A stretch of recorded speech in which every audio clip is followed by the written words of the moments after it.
안녕하세요. 가끔씩 사연 듣고 있는 30대 중반 결혼 5년차 워킹맘입니다. 남편하고는 연애 결혼을 했어요. 2년이라는 긴 연애 끝에 결혼했고, 결혼한 지도 어느덧 5년이 넘었습니다. 저 어려서부터 사업하시던 아버지 덕분에 부족함 없이 자라왔어요. 연애할 때도 경제적인 어려움 하나도 없었습니다. 남편은 저와 반대로 어렸을 때는 엄청 가난하게 보냈다고 합니다. 과거에 회사 다니시던 시아버지가 IMF 맞고 회사가 부도가 나서 실직을 하게 되셨고, 그 뒤로 다시 취직을 하지 못하시게 되면서 가족들이 길바닥에 나앉게 된 상황에 음식 솜씨 좋으신 시어머니가 반찬 가게에 취직을 하셔서 일을 하시며 생활비를 버셨다고 들었어요. 차츰차츰 원래 주인이 해서 내놓던 반찬보다 어머님이 곁다리로 한두 개씩 해놓은 음식들을 찾는 손님이 많아지면서 가게에서 중요도가 오르셔서 월급을 많이 올리셨다고 들었고, 저와 남편이 연애 막바지쯤, 그러니까 결혼을 준비하던 시기에는 그 가게를 시어머니가 인수를 하시네 만에 이런 이야기가 나오고 있었습니다. 덕분에 결혼할 때 시댁에서는 돈이 조금 필요한 상황이라 지원을 많이 받지는 못했어요. 시아버지가 심지어 퇴직금 받은 것에 더불어 같이 사업하자는 전 직장 동료에게 속아 넘어가 빚부증까지 서게 되었고, 그 빚을 갚고 있느라 남편도 당시에는 모아놓은 돈이 많은 편은 아니었었습니다. 그나마 다행인 건 당시 저희 부모님이 여유가 있는 편이었고, 저도 모아놓은 돈이 조금 있었다는 거예요. 사랑하는 사이인데 누가 돈을 더 해오는 게 뭐가 중요한가 싶었어요. 그때는 어차피 제가 결혼 후에 아이를 낳으면 남편 혼자서 벌어오는 수입으로 생활을 하게 될 텐데, 한 집안의 가장이 되면서 평생을 일하는데 희생을 해야 했으니 당장 결혼 비용으로 누가 더 많이 쓰고 말고를 따지는 게 중요하다는 생각도 안 들었고요. 그렇다고 제가 모아놓은 돈이 억소리나게 많은 것도 아니고, 친정 부모님이 아파트를 해결해 주셨지만 그것도 무슨 노른자위 땅에 있는 몇십억짜리 집 해주신 것도 아니고, 경기권 신도시 근처에 있는 지은지 조금 된 아파트 정도를 해주셨으니까요. 평생을 바쳐 일하게 될 남편 노동값에 비하면 크게 차이가 날 거라고는 생각하지 않았어요. 아직도 제가 일을 하고 있을 거라곤 그때 당시에는 생각하지 못했으니까요. 아이러니하게도 과거에 힘들었던 시댁은 반찬 가게를 실제로 인수하게 되면서 저희가 결혼 후에는 주변에 입소문까지 타게 되면서 장사가 엄청 잘 되게 돼요. 3년 만에 빚도 다 청산하시고 지금도 성황리에 장사 중인 상황입니다. 반대로 중국을 오며 가며 사업을 하시던 아버지 회사는 불경기 속에서 차츰 실적이 안 나오기 시작하더니 코로나 터지면서 완전히 망해버렸고요. 아버지 사업이 망하기 전까지는 저도 집에서 전업주부로 살고 있었는데 집안 상황이 어려워지니 제가 일을 안 할 수가 없더라고요. 아무리 결혼할 때 먹고 살만해서 저희한테 집을 해주셨다 한들 남편 외벌이 가지고는 친정의 생활비 명목으로 돈을 보내기도 눈치가 보였고, 액수도 둘이 벌어먹고 살기에나 적당하지, 양가 부모님 똑같이 챙기면서 모으기에는 모자란 부분이 있었으니까요. 또 남편도 연애 때도 그랬지만 입에 돈 아껴야지, 절약해야지를 달고 살았는데 결혼 후에도 그 버릇이 고쳐지지는 않았어요. 어렸을 때 힘들게 자랐다고 하니 오죽 힘들었으면 그래도 한참 때인 나이인데도 저렇게 갖고 싶은 거 참고 쇼핑을 가도 세일 코너 아니면 쳐다보지도 않고 그러는 모습 보고 안쓰러웠던 적도 있었거든요. 그런데 이제는 그런 모습이 정말 지치고 짜증이 나기 시작하네요.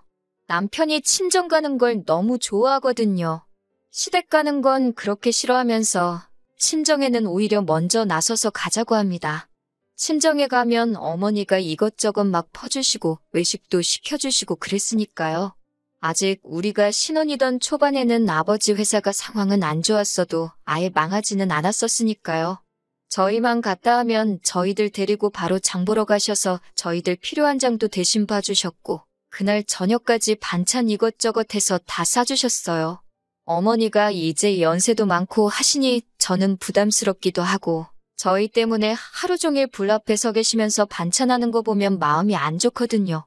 제가 음식을 못하는 것도 아니고 말했다시피 결혼 초반에는 전업주부였으니까 제가 해먹으면 되는 거였으니까요.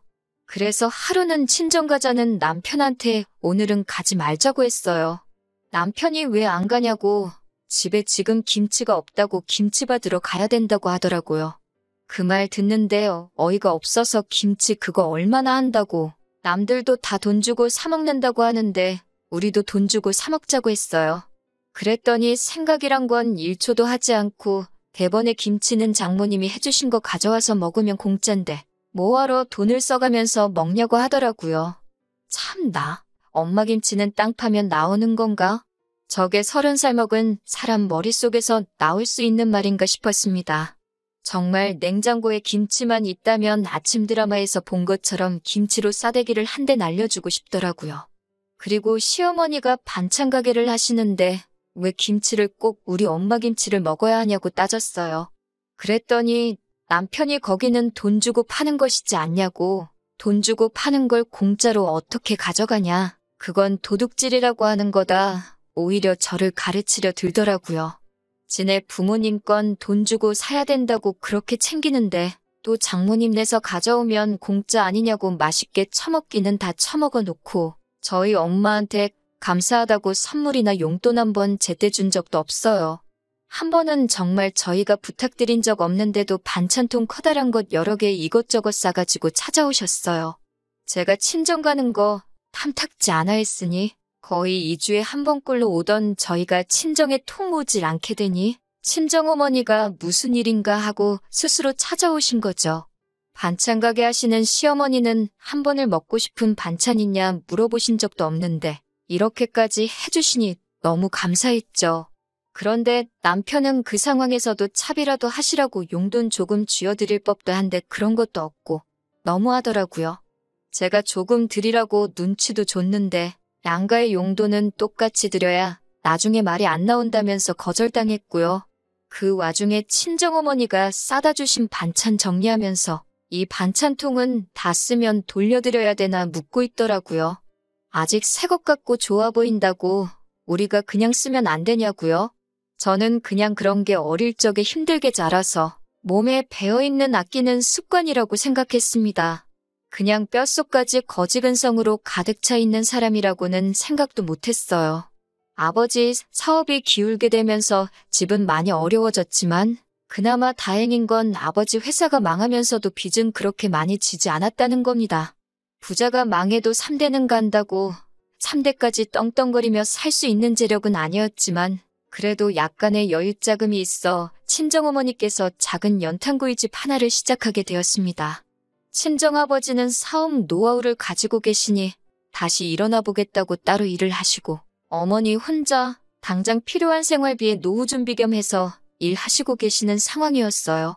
저도 혹시 모를 상황에 대비해서 혹시나 친정부모님께서 생활비라도 필요하시다 해서 드려야 할 상황이 온다면 제 돈으로 해야 여러 말 안 나올 것 같아 다시 일을 시작해야 할 것 같다는 생각에 다시 취직을 하게 되었습니다. 남편은 그런 제 속도 모르고 이제 둘이 일하니까 부자가 되는 건 순식간이겠다고 좋아라 하더군요. 저도 일을 시작하다 보니 몸이 피곤해서 주말엔 집에서 쉬고 싶고 친정어머니도 일 시작하시면서 저희 반찬해 주실 시간이 없으니 코로나 시작되고부터는 정말 단 하루도 찾아뵌 적이 없어요. 전화로 연락 몇 번 하는 게 다였고요. 하늘도 무심하지 그나마 야간 장사를 해야 돈이 벌리는 가게를 선택하셨는데 방역수칙 때문에 늦게까지 일도 못하고 가게를 일찍 닫아야만 하는 상황이라서 제 마음이 더 아팠습니다. 그런데 얼마 전 친정어머니로부터 충격적인 전화 한 통을 받게 되었습니다.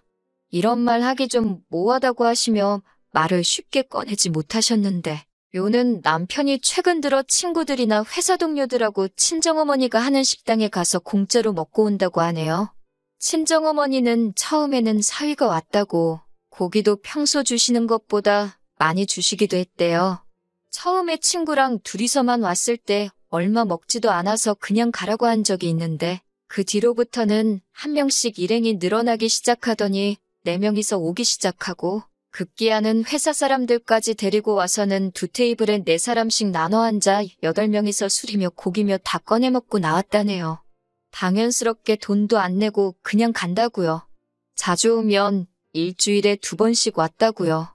사위가 장모님이 하는 식당에서 밥 먹는 게 뭐가 문제냐 하실 분들도 있겠지만 과거에 반찬 이야기 할 때는 시어머니 반찬 가게 음식은 파는 거니까 돈 주고 먹고 집에서 살림하는 장모님이 한 반찬은 돈 안 내고 먹어도 된다는 논리를 펼치던 사람이 이제 와서 내로남불하고 있는 거잖아요. 어이가 없었어요. 요 근래 8명이서 왔을 때는 자신있게 장모님, 계산할게요. 라고 크게 외치길래 이제부터는 돈 내고 먹으려나 해서 친정어머니도 내심 기뻤답니다.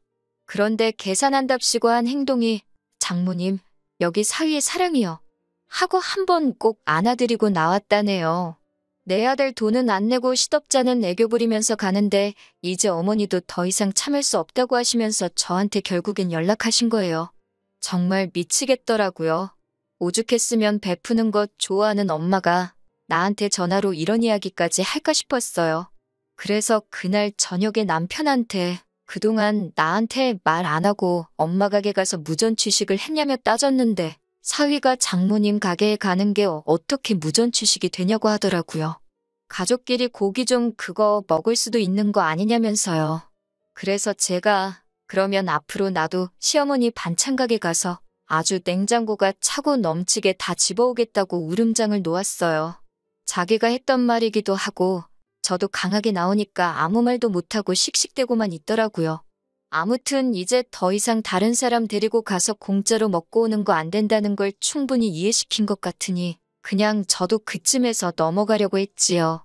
그런데 정말 이 뼛속까지 남아있는 거지근성은 어디 버릴 수가 없는 건지 정말 남편의 어이없는 행동에 넋을 놓아버리는 일이 얼마 뒤 일어났습니다. 친정엄마한테서 또 전화가 왔어요.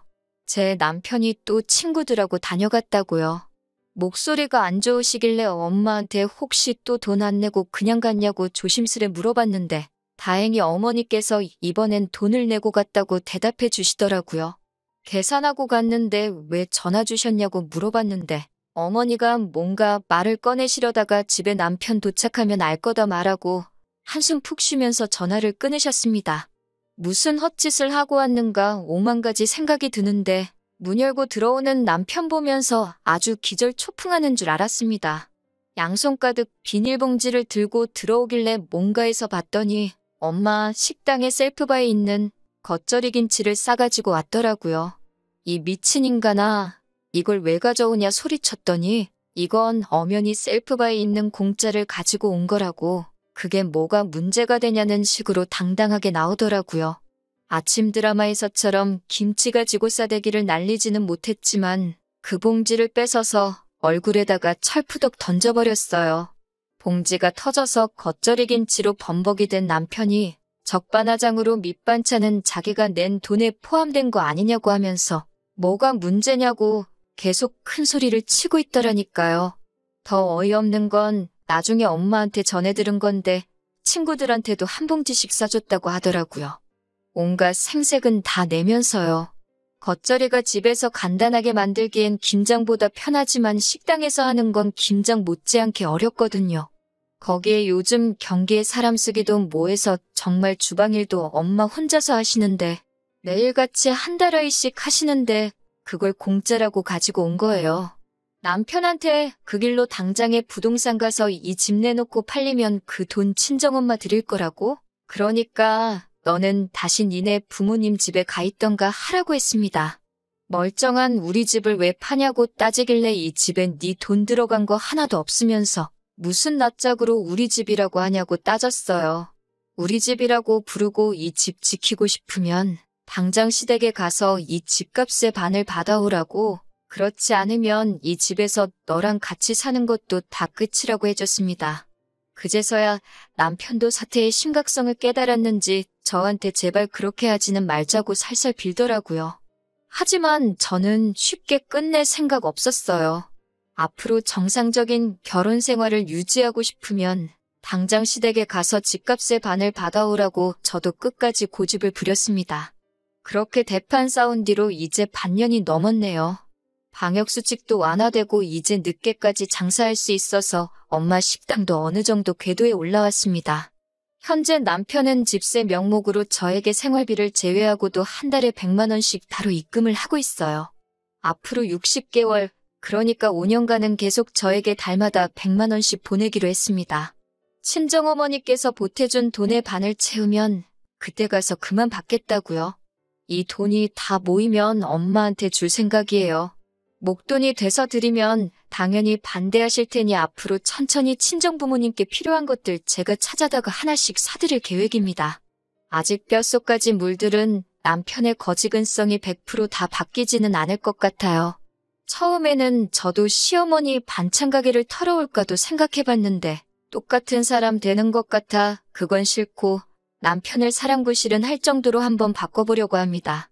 앞으로는 이런 어이없는 일로 싸우는 일 없이 화목한 가정이 되기를 기대하면서 오늘 저의 이야기는 여기서 이만 마치도록 하겠습니다.